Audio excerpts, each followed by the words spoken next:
Wassalatu wassalamu ala sayyidil mursalin wa ala alihi wa sahbihi ajma'in. Rabbi syrah li sadri wa yassir li amri wahlul 'uqdatam min lisani yafqahu qawli. Subhanaka la ilma lana illa ma 'allamtana innaka antal alimul hakim. Wala hawla wala quwwata illa billahil aliyyil azim. Syukur alhamdulillah, bersua kembali kita untuk minggu ini di Manis FM dalam program Talaki Safinatun Najah menggunakan kitab Safinatun Najah. Hari ini hari Jumaat, setiap jam 6 petang kita akan sama-sama menimba ilmu pengetahuan dalam soal agama. Kita juga sekarang ini bersiaran langsung di Facebook Manis FM. Dan anda semua boleh kongsikan live tersebut bersama yang lain.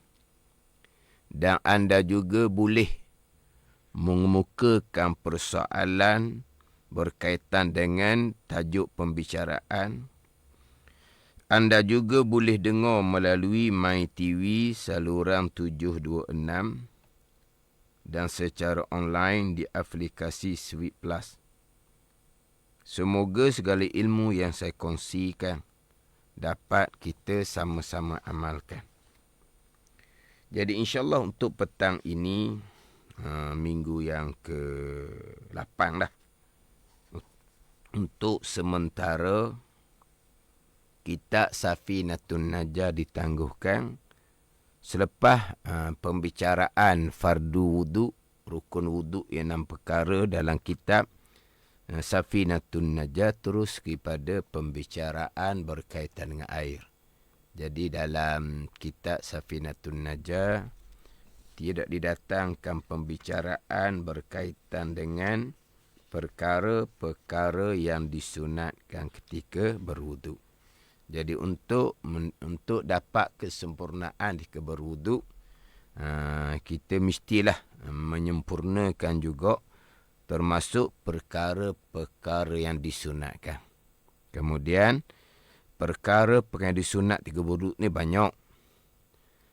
Kemudian kita nak pastikan perkara yang disunat ketika berwudu yang memang bukan kata amalan harian. Berapa kali sehari tak tahulah kita berwuduknya. Jadi untuk memastikan perkara-perkara yang disunat ketika berwuduk ni kita buat dipandukan. Dia dipandu dengan suluhan ilmu. Kita buat berdasarkan kepada ilmu. Bukan kita buat menuruti orang, tengok orang, ataupun kita rasa-rasa masa dulu-dulu pernah barangkali belajar buat perkara sunat ni seumpama ni. Maka maknanya kita tidak ada ilmu yang nyata. Kita samar-samar. Jadi untuk memastikan kesempurnaan wudu, perkara sunat ketika berwudu ni kita buat biarlah jelas berdasarkan kepada ilmu. Dan insyaAllah saya akan susun berkaitan dengan perkara sunat ni mengikut susunan wudu yang kita lakukan. Jadi minggu yang terdahulu membicarakan berkaitan dengan perkara yang disunatkan kita lakukan ketika kita membasuh muka. Ketika kita membasuh muka, apakah perkara sunat apakah perkara yang disunatkan kita lakukan ketika membasuh muka.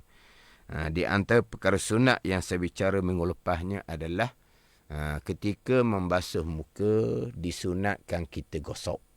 Basuh muka sunat gosok, basuh tangan sampai ke siku sunat gosok, sapu kepala, kemudian basuh kaki pun kita gosok. Sunat kita gosok. Bukan hanya letak muka di bawah air pahit, letak tangan sampai ke siku di bawah air pahit tanpa kita menggosok. Maka sunat ketika kita berwuduk, kita gosok. Kemudian disunatkan kita amati tepi-tepi mata, sebelah dalam mata dengan hidung, sebelah luar antara mata dengan telinga. Kita amati dengan kita gosok menggunakan jari telunjuk tangan kanan dan juga jari telunjuk tangan kiri. Sunat amati dalam keadaan memang di tepi mata kita tidak ada kotoran lah. Umpama tahi mata yang keras yang boleh menghalang air. Kalau ada tahi mata yang keras yang menghalang air, itu wajib kena hilangkan terlebih dahulu. Hal ni tepi mata kita bersih. Tidak ada tahi mata contohnya. Sunat kita amati dengan bahawa kita gosok dengan telunjuk tangan kanan, telunjuk tangan kiri, gosok tepi mata kanan, mata belah kanan, mata belah kiri, sama ada sebelah dalam ataupun sebelah tepi. Itu perkara yang disunatkan, tetapi janganlah kita buat secara berlebihan menyebabkan jadi merah mata, itu hukumnya makruh. Kalau menyebabkan jadi mudarat mata, hukumnya adalah haram. Begitu juga ketika kita membasuh muka, di bawah hidung kita tu sunat juga kita amati. Mana kita gosok di hadapan hidung kita tu. Di hadapan hidung atas daripada misai yang tumbuh tu. Mana kita amati juga sunat seumpama tu. Yang kita nak amati laginya bawah telinga. Jadi sempadan muka ni kalau lebar kanan ke kiri, antara telinga kanan dengan telinga kiri, kemudian sampai kepada tulang keng, kemudian pergi kepada dagu, itu kawasan muka. Itu kawasan muka. Kemudian antara telinga dengan tulang keng tu, jadi bawah tu dia macam tak ada tulang situ, macam tak ada sepadang. Belah atas sedikit telinga, belah bawah tulang kem, bawah lagi dagu, antara telinga dengan tulang kem, bawah telinga betul-betul tu. Di situ tu tidak ada tulang di situ tu. Jadi di situ kena amati molek sebab takut tidak meratai sekalian kawasan muka. Kemudian awal-awal ni ada dah persoalan yang masuk ni. Soalan dianya, kalau jerawat yang dah kering kemudian menjadi kuping, macam mana Ustaz? Jerawat yang dah kering kemudian menjadi kuping. Jadi jerawat kering ni kalau kita kata macam luka ada jerawat ni. Jadi sebab tu jadi kuping. Kuping tu. Dia kalau kuping tu kuping ke kuruping tak tahulah. Jadi jerawat ke ataupun kita ada luka ke di muka, di tangan, di kaki, yang mana jadi kuping dah, kering molek dah. Mana kalau kita cabut tu tak sakit dah nak tercabut dah, kita tak wajib cabut. Melainkan kalau kuping tu sudah terdedah. Mana tak kuping tu sudah terbuka. Sebelah tu sudah terbuka kuping itu. Sebab kudih dia kering dah. Jerawat dia kering dah. Mana kuping pun sudah terbuka separuh contohnya. Maka di bawah kuping tu, tu wajib kena ratakan air. Nak mudahnya, cabutlah kuping tu. Kuping yang telah yang telah terbuka. Terbuka sebahagian. Kalau kuping tu kering sangat dah, jerawat tu pun kering dah, luka-luka pun kering sangat dah, kuping pun kalau kita cabut tu, tak rasa apa dah Mana nak cabut lela dah kita kata. Tapi kuping tu tidak terbuka, tak wajib kita buang kuping tu. Sama ada kuping tu, kuping jerawat ke, ataupun kuping daripada luka ke, kudih ke, tak kira lah. Jadi soalan ni, kalau jerawat yang dah kering kemudian menjadi kuping macam mana? Jadi jerawat ni dia macam yalah kulit muka tu jadi macam rosak. Jadi macam luka jugalah soalan gitulah. Jadi kalau tempat luka tu jadi kuping. Kuping kering sekalipun kalau kita kata nak cabut dah, tapi belum lagi terbuka, maka tak wajib kita cabut. Kita basuh kat luar sahaja. Kemudian minggu lepasnya, ni sambung balik. Minggu lepasnya, disunatkan ketika kita membasuh muka, kita disunatkan selati janggut kita yang tebal. Kalau janggut kita nipis, dengan bahawa kita bercakap dengan dia tu, nampak kulit di pangkal janggut. Itu dipanggil janggut nipis. Kalau janggut tu nipis, wajib disampaikan air ke dalam janggut tu. Sampai juga kepada kulit yang ada di bawah janggut tu. Wajib disampaikan. Dengan cara selati ke, ataupun cara mana ke. Tapi yang sunatnya dengan cara selati. Cara selati tu sunat. Tapi meratakan air ke dalam batin janggut yang nipis, tu wajib. Cara mana nak meratakan air di bawah janggut nipis? Cara selati ke, cara apa pun tak kira lah. Tapi cara yang disunatkan adalah dengan cara selati. Yang wajibnya, pastikan air tu sampai ke batin janggut yang nipis. Ni pergi pada janggut yang tebal. Janggut yang tebal tak wajib sampai ke air ke dalam. Maka sunat selati. Selati ni ayat kitab. Kita faham macam mana. Kita ambil air secekok, kemudian kita pun selati janggut. Dia selati janggut ni, gini ya. Selati janggut ni, kita masukkan jari kita di celah-celah janggut. Itu selati.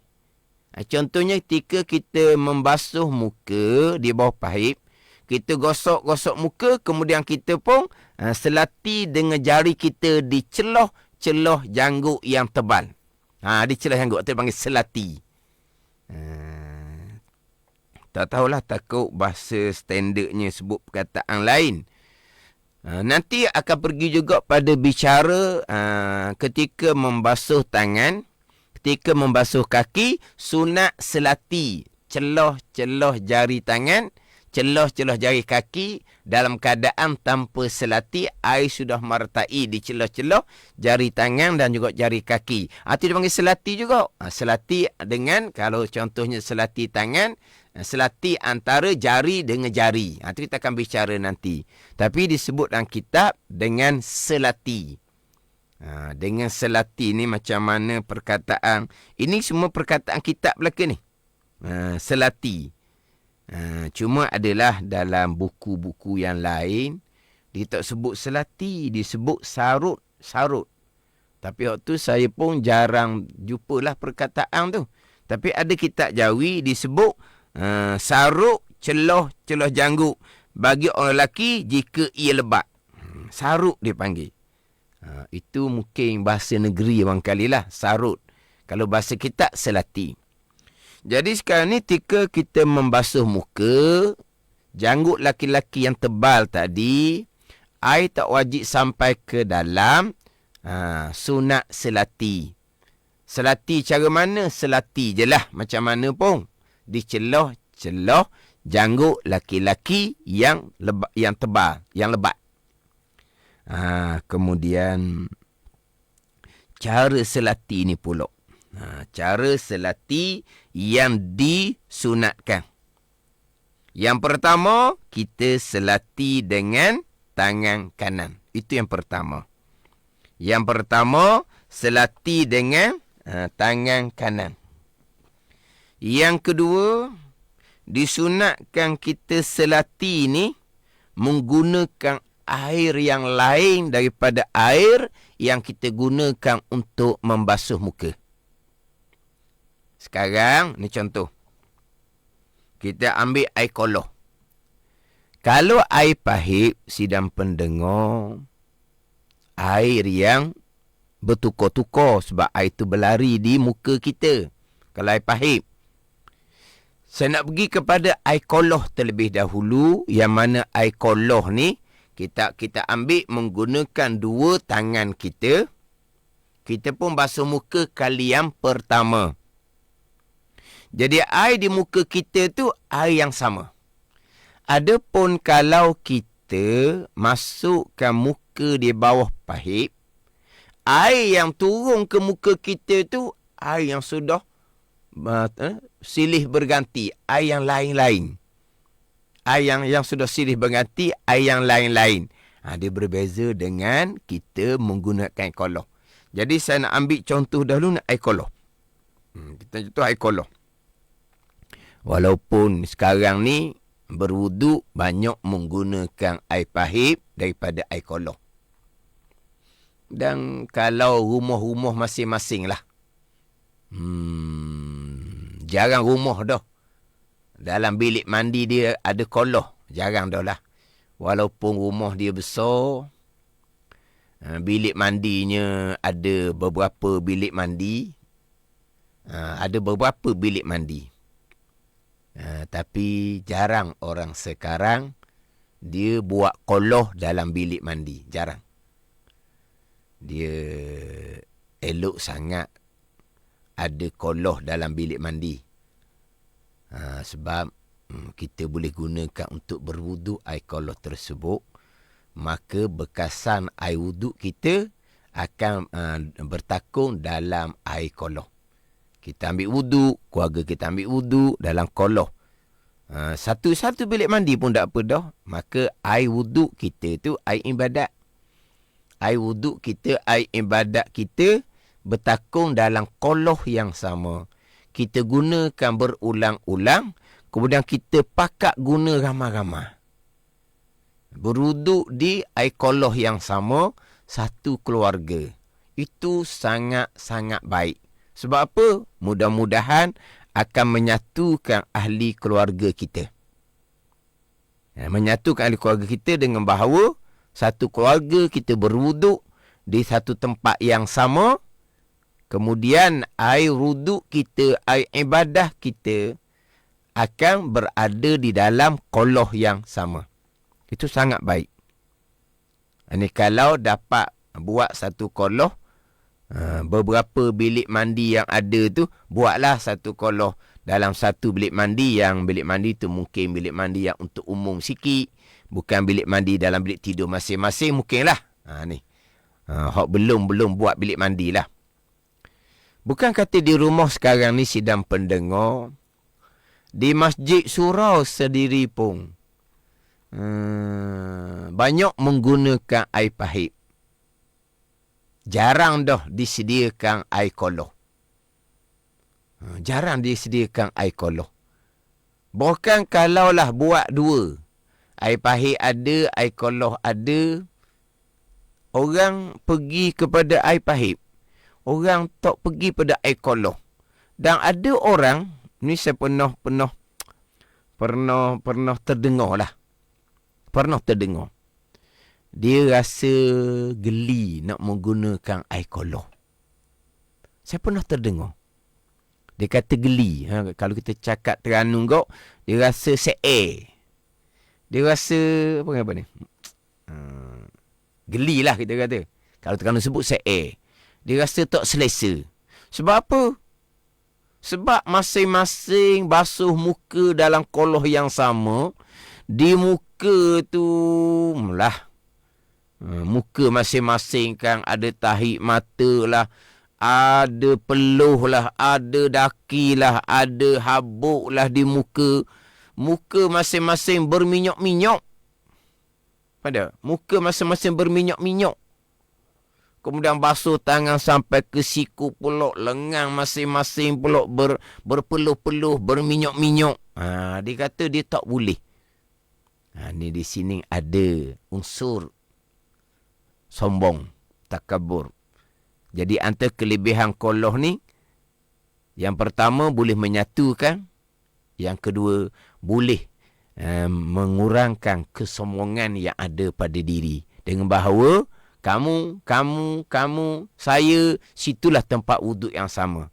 Kamu siapa pun, saya siapa pun. Di situlah tempat kita pakat basuh muka, basuh tangan sampai ke siku. Situlah yang kita gunakan. Sama-sama. Ni, pandai kelebihan dia. air koloh. Air koloh tu air ibadah tu. Air ibadah. Kalau masjid buat surau ke, buat satunya pahit, satunya koloh, koloh tak berapa diminati. Jadi saya pergi kepada koloh. Barulah pergi pada air pahit. Tambahan pula air koloh ni, air cukup jimat. Kalau air pahit ni bayangkan, kita buka air pahit, ada orang yang buka air pahit tu terlampau kuat. Dia pula kepala pahit tu habis pusing. Jadi ketika dia berwuduk tu kok, banyak mana kau air pahit yang dibuka, yang dia buka tu, digunakan untuk berwuduk, banyak mana kau yang masuk dalam parit saja-saja je. Cuba kita nilai balik. Kalau buka air besar lah. Kalau buka air kecil tu, okey sikit. Jangan buka air besar, dia buka air besar. Jadi, air yang digunakan untuk berwuduk, air yang digunakan untuk, bukan digunakan untuk berwuduk, banyak mana yang akan masuk parit. Jadi, kita mula contoh dengan menggunakan air koloh. Kita ambil air cekok dengan dua tangan, kita pun basuh muka. Kita meratakan kawasan muka kita gosok, itu dipanggil sekali rata. Maka, air tadi ni masih ada lagi sikit beleng dia, kita pun selati janggut selalu dah. Dengan air yang sama. Ni kalau sidang pendengar mengikuti FB Money FM, boleh nampaklah sedikit saya tunjuk secara praktikal. Dia ambil air koloh menggunakan dua belah tangan. Dia pun basuh muka yang pertama, niat saja aku mengwuduk kerana Allah. Dia pun basuh, gosok muka atas, kemudian ke kanan kiri serentak sampai ke bawah. Dia pun sekali lah, dia pun selati janggut dia dengan air basuhan kali yang pertama tadi. Maka terhasil dah. Selati janggut laki-laki yang tebal tadi. Terhasil dah. Tapi disunatkan. Untuk selati janggut, menggunakan air yang lain. Selati janggut menggunakan air yang lain. Ada ni. Selati janggut menggunakan air yang lain. Air koloh yang lain. Sunat seumpama tu. Afdal seumpama tu. Cebok air lain daripada air yang kita gunakan untuk membasuh muka kali yang pertama. Sebab Nabi buat seumpama tu. Dalam hadis Nabi SAW, kana iza tawadda'a. Sahabat menceritakan wuduk Nabi SAW. Iza tawadda'a akhaza kaffan min ma'in fa'adkhalahu tahta hanakihi fakhallala bihi lihyatahu wa qala hakaza amarani rabbi. Adalah Nabi SAW bila berwuduk, Nabi mengambil segenggam daripada air, bukan air yang basuh muka, air yang lain. Dan Nabi memasukkan air itu di bawah di bawah dagu dia, di bawah langit dia, di bawah dagu tu. Kemudian Nabi pun selati akan janggut daripada sebelah bawah. Dan Nabi SAW bersabda, demikianlah memerintah akan lekuk oleh Tuhanku. Maknanya Nabi ambil secekok air yang lain, bukan air yang digunakan untuk membasuh muka tadi. Jadi maknanya, saya balik semula kepada contoh, menggunakan air koloh, ambil secekok air, dua belah tangan, secekok air pula. Ambil air menggunakan dua belah tangan, kita pun basuh muka, kali pertama niat wuduk. Basuh muka rata daripada atas, pipi kanan kiri serentak, turun sampai ke dagu habis. Selesai. Kemudian, sekali pertama ni, belum lagi basuh muka 3 kali ni. Sesekali yang pertama, patut ambil secekok air daripada koloh, secekok air dah, dengan sebelah tangan dah ni. Bukan dua tangan dah, sebelah tangan. Ambil dengan tangan kanan, masuk di bawah dagu, kemudian selati daripada bawah, dengan air yang kita cekok, yang tercebok daripada air yang lain, daripada air kita basuh muka tadi. Tu sunat seumpama tu. Ambil ni, selati daripada bawah. Kemudian, Ambil pula air koloh menggunakan 12 tangan. Basuh muka kali kedua, rata berhenti. Cekok pula, ambil pula air segenggam sebelah tangan, masuk ke dalam janggut. Selati kali yang kedua. Selesai. Ambil pula air dengan belah tangan untuk basuh muka kali yang ketiga. Basuh muka kali ketiga, selesai. Kemudian cekok air pula dengan sebelah tangan kali yang tiga. Lepas tu masuk bawah janggut, selati janggut. Itu cara yang sempurna. Dengan bahawa selati janggut menggunakan air yang lain daripada air yang kita gunakan untuk berwuduk, basuh muka kali yang pertama, basuh muka kali yang kedua, basuh muka kali yang ketiga. Air yang berlainan. Itu lebih afdal. Tapi macam saya sebut mula-mula tadi, kalau dia ambil air 12 tangan untuk basuh muka kali pertama, dia pun basuh muka kali pertama niat wuduk, dia pun basuh, dia pun tu selati janggut dia. Dengan air yang sama. Dengan air yang sama, air yang pertama yang digunakan untuk basuh satu muka, sudah terhasil sunat selati janggut laki-laki yang tebal. Tapi afdalnya, sunatnya, untuk selati janggut laki-laki yang tebal tadi ni, gunakan air yang lain. Untuk basuh muka kali pertama, kita ambil air dengan 12 tangan. Untuk selati janggut, kita ambil air dengan menggunakan sebelah tangan. Selati daripada bawah. Yang mana yang saya sebut tadi tu, itu cara yang lebih afdal lah. Maknanya kita basuh muka sekali, kita selati sekali. Kita basuh muka kali kedua, kita selati kali yang kedua. Kita basuh muka kali tiga, kita selati kali yang tiga. Itu satu cara. Satu cara lagi ni begini. Basuh muka, ambil air koloh dua belah tangan, basuh kali pertama. Selesai. Ambil air daripada koloh dengan 12 tangan, basuh muka kali kedua. Selesai. Ambil air daripada koloh 12 tangan, basuh kali ketiga. Selesai. Barulah. Ambil air secekok, selati kali pertama, habis. Ambil air secekok dengan tangan kanan, selati kali kedua. Ambil air cekok dengan tangan kanan, selati kali ketiga. Boleh juga. Basuh muka 2-3 kali, kemudian selati 3 kali. Tapi yang lebih baiknya, basuh muka sekali, selati sekali. Basuh muka kali kedua, selati kali kedua. Basuh muka kali ketiga, selati kali yang ketiga. Itu lebih baik. Ini perincian dia. Ini perincian. Maknanya cara yang sunat yang lebih afdal kita lakukan. Cuba kita nilai balik. Umur kita 40, 50, 60, 70. Kita berwuduk berapa kali sehari pun tak tahu. Apa ilmu yang saya bicara tadi, ada tak dalam ilmu kita? Ada tak dalam pengetahuan kita? Kita kira balik. Umur kita ni 40, 50, 60, 70. Kita belajar agama ni sampai ke belah-belah tahun. Yang bisa bicara bab sunat wuduk tadi ni, memanglah sunat. Dok buat pun dok dosa. Tapi macam mana kita nak dapatkan kesempurnaan ketika berwuduk? Dengan wuduk kita semayang. Dengan wuduk kita boleh pegang Al-Quran. Pada ni, besarnya kedudukan wuduk ni. Orang Mekah pula dengan wuduknya, dia tawaf. Besarnya kedudukan wuduk ni dalam agama. Jadi, walaupun yang saya bicara ni sunat ketika berwuduk, saya pernah sebut sebelum ni, kita ni bukan pemalas. Boleh sebut perkara sunat, insya-Allah kita akan buat.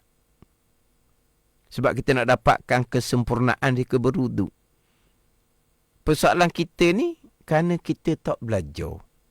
Kita buat pun kadang-kadang mengikut rasa-rasa gitu-gitu je. InsyaAllah kalau kita tahu kita bukan pemalas. Kita tak buat kerana kita tak tahu. Tak tahu kita tu umur 40, 50, 60, 70. Dengan kita belajar ilmu dunia belas tahun. Habis sekolah kita belajar. Tapi ilmu wuduk. Kita belajar kitab mana dah ilmu wuduk ni. Tu kata. Belajar molek. Sekarang. Contohnya. Melalui Money FM ni. Mudah je kita belajar. Melalui Riu. Melalui FB pula. Kita boleh mengulangi. Dan insyaAllah saya akan bicara secara perlahan-perlahan. Secara perlahan-perlahan dan saya akan ulang. Perlahan-perlahan satu, saya akan ulang satu. Tak perlu kita nak, kalau baca kitab kok, semuka, dua muka sekali baca. Tak, kita nak ilmu. Kita nak ilmu. Walaupun baca kitab, sebaris, dua baris pun tak kira kita nak ilmu. Kita nak perincian. Kita nak perincian. Kita baca banyak. Tak ada benda pun kita pandai pun. Tapi cuma kita rasa suka. Itu atas masing-masing lah. Cuma yang saya belajar, guru saya ajar secara perincian. InsyaAllah saya akan menyampaikan ilmu yang dia jawab oleh guru saya pun dengan secara perincian. Dan saya akan ulang-ulang. Sebab kita mengajar ni untuk orang awam, orang ramai, orang umum melalui radio. Bukan di masjid. Di masjid sendiri pun kena ulang-ulang sebab ramai orang kita ni orang yang baru-baru, orang tua-tua. Kita kena tu molek lah. Kena preaching molek, kena ulang molek. Gitu. Dan ini ilmu agama ni. Ilmu agama Allah Subhanahu wa ta'ala. Kemudian hak selati janggut ni pula. Ini adalah sunnah Nabi sallallahu alaihi wasallam. Hadis dari Sayyidina Utsman radhiyallahu anhu, anna Nabi sallallahu alaihi wasallam kana yukhallilu fil wudu. Ada hadisnya, wa khallilu lihyatahu. Nabi sentiasa menyelati pada wuduk. Nabi sentiasa menyelati janggut Nabi. Sentiasa. Sebab yukhallilu tu menjadi apabila khabar kana tu fi'il mudhari', maka istimrar lah. Mengapa? Nabi sentiasa. Nabi sentiasa. Kana yukhallilu. Jadi apabila khabar kana fi'il mudhari' tu lah, maka istimrar. Mana apa ni? Nabi sentiasa menyelati ketika Nabi berwuduk. Nabi tak tinggal. Sebab itulah meninggalkan menyelati janggut laki-laki yang tebal ni hukumnya makruh. Nabi tak tinggal. Kita buat macam mana? Habis. Hak tadi saya sebut air koloh. Air yang sama. Ada pun air pahit lain sidang pendengar. Air pahit lain. Sebab air pahit ni air yang bertukar-tukar. Air pahit, air yang bertukar-tukar. Air koloh yang kita ambil dengan 12 tangan tadi tu air yang sama. Kita pergi pada air pahit. Sama macam tadi saya akan tunjukkan. Basuh muka kali pertama, selati. Basuh muka kali kedua, selati kali yang kedua. Basuh muka kali ketiga, selati kali ketiga. Ni. Masuk muka bawah pahit. Masuk muka bawah pahit. Ni ada sidang pendengar ni, sunat wuduk ni ustaz baca kitab mana? Saya tanya sebab nak ada kitab. Boleh ikut sekali buka. Ini sidang pendengar. Memanglah depan saya ni ada kitab sebagai sandaran. Tapi bukan khusus lah. Bukan khusus. Jadi saya kira macam ambil dan kitab secara dok lah. Saya baca satu-satu dok. Saya ambil poin-poin dia je. Antara kitab yang ada depan saya ni, kitab Fathul Mu'in. Saya bawa kitab yang Anatul Talibin. Kitab Arab sebagai sandaran. Bukan suruh buka kitab dah ni sebagai sandaran. Kita basuh muka bawah pahit. Kita pun masuk muka bawah pahit. Kita pun niat wuduk. Saja aku berwuduk kerana Allah. Jadi bila kita masuk bawah muka pahit, kita berniat, kita pun gosok muka kita. Jangan lupalah. Sunat gosok muka. Kalau tidak gosok muka, mazhab Maliki, wuduk kita tidak sah. Kita mazhab Syafi'i, sunat gosok pun gosok. Kita gosok muka kali yang pertama sekejap je. Katalah yang pertama. Segera kita pun masuk tangan kita bawah janggut, kita selati. Sebab air pahit ni bertukar-tukar ni. Kita pun basuh muka kali kedua, air pahit tu, kita pun selati bawah janggut. Kita basuh muka kali ketiga bawah pahit tu, kita selati janggut. Maknanya, basuh muka kali pertama, dengan selati janggut kali pertama, air yang berlainan. Air yang berlainan. Pada ni sidang pendengar, air pahit, kita bawa masuk muka bawah pahit, air pahit ni dia nyocor. Apa ada air nyocor? Saya pun kadang-kadang nak sebut perkataan tu kena cemak sikit lah. Nyocor ni kita orang Terengganu. Air pahit ni air nyocor mana apa? Air berlari. Air yang bertukar-tukar. Jadi kita basuh muka pertama, sekejap je, kita pun selati janggut. Air lain dah tu. Kita gosok kali yang kedua, kita selati janggut. Kita gosok kali ketiga muka, kita selati janggut. Tu. Kalau letak muka bawah pahit. Saya pernah dengar lah. Ni mungkin salah faham macam mana dia kata. Kita letak muka bawah pahit. Selagi muka tak keluar pahit. Sekali lah. Tak akan jadi yang kedua, tak akan jadi ketiga. Ada sebut gitu. Masuk muka bawah pahit. Kalau muka tidak dikeluarkan daripada pahit, maka sekali lah dia kata. Tak jadi nombor 2, tak jadi nombor 3. Tak betul gitu. Masuk muka bawah pahit, air bertukar silih ganti. Kali yang pertama, sekejap je. Kali yang kedua, sekejap je kali ketiga. Tak payah kata, masuk muka bawah pahit, sekali. Wak keluar, masuk pula yang kedua. Wak keluar muka dia pahit, masuk pula ketiga. Tak ada seumpama tu. Sebab air pahit, air yang bertukar-tukar. Mana kali pertama, kedua, ketiga tu, kali pertama tu berkali dalam berapa second je, berapa detik je barangkali. Dapat kali pertama. Kita masuk muka bawah pahit, kita pun gosok muka. Kata pertama dah tu. Berapa saat? 2 saat? 3 saat? Sekejap sangat. Lepas tu lepas kita rata kali pertama, tangan ni air lain dah ni. Air lain dah ni. Kita pun selati janggut. Kita pun gosok muka kali kedua, kita pun selati janggut. Kita gosok muka kali ketiga, kita pun selati janggut. Gitu. Itu hak lebih baik. Ataupun kita buat gini boleh juga. Kita masuk muka bawah pahit, kita gosok sekali, 2 kali, 3 kali selesai. Kita pun masuk tangan bawah janggut, air pahit sudah. Air pahit bertukar-tukar, kita pun selati sekali, selati 2 kali, selati 3 kali. Boleh juga. Tapi yang lebih afdalnya, basuh muka kali pertama, selati kali pertama. Basuh muka kali kedua, selati kali yang kedua. Basuh muka kali ketiga, selati kali yang ketiga. Daripada sebelah dengan tangan kanan selati, daripada sebelah bawah, serta kita menceraikan jari kita ketika kita menyelati janggut kita. Janggut laki-laki yang tebal. Dia masa ni beginilah sidang pendengar. Tengok masa tinggal 5 minit je lagi. Sekejap masa berlalu.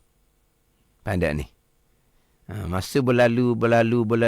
Kita pula bertambah hampir dengan kematian. Bertambah hampir dengan kematian. Jadi kalau kita tak gunakan masa kita tu, kalau kita tak gunakan masa kita untuk ilmu dan amal, masa dahulu banyak dah kita habiskan dengan ilmu dunia dan pekerjaan dunia. Masa yang berbaki ni lah, kalau kita tak gunakan untuk ilmu dan amal, kita masih lagi mengsia-siakan masa kita. Ya, dia umpamakan dengan mah, bukan umpama dengan mah ni, lebih mahal daripada tu lagi nya. Kita mensia-siakan masa kita, rugi sangatlah kitanya. Gunakan masa molek, ilmu, amal. Ilmu, amal. Muhasabah diri, muhasabah keluarga. Macam mana ilmu amal keluarga kita sendiri. Betul, ada satu persoalan ditanya. Kalau orang perempuan ustaz, bahagian muka macam mana lebih afdal? Dia orang perempuan tak ada janggut. Jadi balik pada asal lah. Basuh muka ni afdalnya, disunatkannya basuh daripada atas, daripada dahi. Kemudian pipi kanan, pipi kiri disunatkan serentak sampailah kepada dagu. Itu orang perempuan. Tak ada lah bicara selati janggut ni. Tapi orang perempuan belajarlah juga. Walaupun tak ada pun tak ada aman. Ilmu ni berpahala. Ilmu ni berpahala. Kita memahami satu permasalahan lebih baik daripada sembahyang sunat 1000 rakaat. Orang perempuan tadi dah ni. Ni 40 minit dah kelas kita. Minggu lepas sudah mulai dah bicara menyelati janggut. Orang perempuan mikir, bukan aku ni. Aku tak ada janggut, ambil ilmu molek. Sebab apa? Nanti nak ajar ke suami. Macam mana suami nak selati janggut. Nanti nak ajar kepada anak lelaki. Macam mana menyelati janggut. Gitulah juga. Pada ni. Ataupun dapat ilmu. Boleh pahala ilmu walaupun tak boleh amal sekalipun. Boleh pahala ilmu walaupun tak boleh amal sekalipun. Jadi kalau orang perempuan, makna basuh muka daripada atas, turun ke pipi kanan, pipi kiri, disunatkan serentak. Kalau turun sampai ke dagu. Begitu je lah. Kalau muka perempuan, sebab orang perempuan tak ada janggut. Itu tanya tu. Jadi yang tanya ni pun, orang perempuan nama yang tanya ni. Jadi duk bicara selati janggut, dah kami macam mana? Orang perempuan bahagian muka macam lebih afdal. Basuh muka daripada atas, kemudian turun kepada pipi kanan, pipi kiri. Pipi kanan, pipi kiri disunatkan serentak. Gitu. Disunatkan serentak antara pipi kanan dengan pipi kiri. Tu. Maknanya kalau orang perempuan memang tak ada janggut. Ini bicara sekarang ni orang lelaki. Habis. Kemudian tadi saya ada sentuh berkaitan dengan basuh muka 3 kali. Basuh muka 3 kali. Jadi saya nak pindah pula kepada sunat meniga. Nak pergi pada sunat meniga. Meniga nak apa? Basuh muka 3 kali. Gitulah. Basuh tangan sampai cukup 3 kali. Nak pergi pada sunat meniga. Cuma ada satu soalan ni, Ustaz. Kalau perempuan rambut sideburn tu, kena selati juga ke? Kena selati juga kan? Dia tanya. Dia maknanya, kalau orang lelaki, selati janggut dan jambang. Kalau jambang tu tebal. Orang perempuan pun samalah. Tika membasuh sideburn dia tu, selatilah juga tika membasuh sideburn. Sideburn ni faham lah ni. Sideburn ni, bulu yang tumbuh dalam muka antara mata dengan telinga. Ingat baik tu. Waktu masa bicara fardu wuduk yang kedua dahulu membasuh muka, saya memperingatkan kepada orang perempuan yang mana orang perempuan sideburn dia memang panjang sebab rambut dia panjang. Orang lelaki sideburn dia pendek sebab rambut dia pendek. Jadi sideburn orang perempuan kena ingat tumbuh di tepi mata antara mata dengan telinga yang ianya adalah kawasan muka. Yang ianya adalah kawasan muka. Jadi bila kawasan muka, sideburn panjang. Sideburn ni orang perempuan biasanya akan letak dalam telekung dia, duduk belakang. Jadi ketika basuh muka perempuan kena ingat baik-baik, sideburn yang panjang yang ada di belakang tu wajib wakulah sekalian ke hadapan untuk pastikan sideburn tu kita basuh. Habislah. Ni ada kata pula walaupun perempuan tak ada janggut tapi ada anak rambut kiri kanan. Tu anak rambut kiri kanan tu tidak selati lah tunya. Sebab dia halus-halus nak selati macam mana. Ni perempuan soal ni dia kata walaupun tak ada janggut tapi ada anak rambut kiri kanan. Itu tak ada selati tu. Nak selati macam mana anak rambut halus-halus. Tu kita meratakan air jua. Di kiri kanan ada anak rambut yang tumbuh di dalam kawasan muka. Jadi insya-Allah untuk minggu hadapan saya akan pergi pada ketika membasuh muka sunat meniga. Di sunat meniga ni bermula daripada basuh pergelangan tangan, sunat meniga, berkomor-komor serta masuk ke hidung pun sunat meniga, sunat buat 3 kali. Basuh muka pun 3 kali, basuh tangan persiku pun 3 kali sampailah kepada basuh kaki. Jadi insya-Allah minggu hadapan saya pergi pada perkara yang disunat 3 wudu adalah meniga, buat basuh 3 kali. Lepas tu ada tanya lalu dah tu. Dia tanya, mana tadi? Kita ada soalan. Di Padang dah. Dia tanya, tak silap saya terpandang tadi, wajib ke basuh 3 kali? Bukan itulah. Sunat basuh 3 kali. Yang wajibnya, basuh muka sekali, basuh tangan sampai siku sekali, sampai ke basuh kaki sekali. Waktu wajib.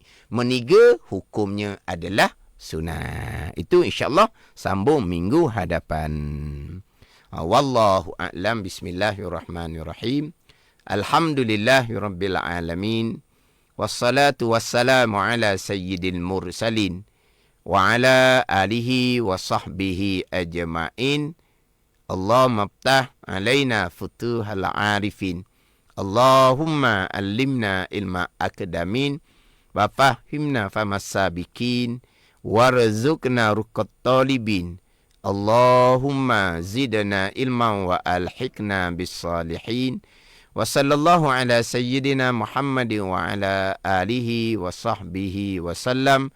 Walhamdulillahi rabbil alamin. Wassalamualaikum warahmatullahi wabarakatuh.